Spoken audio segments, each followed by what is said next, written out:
இந்த காடு அமைதியாக மூச்சு விடும் ஒரு உயிர். நீண்ட மரங்கள், இலையுதிர் வெளிச்சம், எங்கும் பரவிய ஒரு நிம்மதி. இந்த காட்டின் நடுவில் ஒரு சிறுவன் வாழ்ந்தான். அவன் பெயர் சுக்தேவ். அவன்தான் இந்த காட்டின் காவலனாக இருக்கிறான். ஒரு நாள் ஒரு உலர்ந்த மரம் சுக்தேவின் கண்களில் பட்டது. அதனால் பேச முடியவில்லை. ஆனால் அதன் வலி சுக்தேவுக்கு புரிந்தது. சுக்தேவ் மெதுவாக தன் கைகளை வானத்தை நோக்கி உயர்த்தினான்.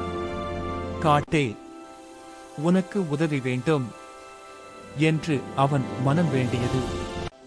அப்பொழுது காட்டின் ஆவி அவனை முத்தமிட்டது போல இருந்தது. இயற்கை சிரித்தது. உலர்ந்த மரம் மீண்டும் உயிர் பெற்றது. இந்த அதிசயத்தை சுக்தேவ் தனக்குள் வைத்துக் கொள்ளாமல் அவன் தன் கிராம மக்களை அழைத்தான். காட்டுக்குள் சென்றவுடன் சுக்தேவ் குழந்தைகளிடம் சொன்னான், காடு இல்லையெனில் நாமும் இல்லை. This wonderful story. It all begins in a magical place. குழந்தைகளும் அந்த காட்டின் குரலை கேட்கத் தொடங்கினர்.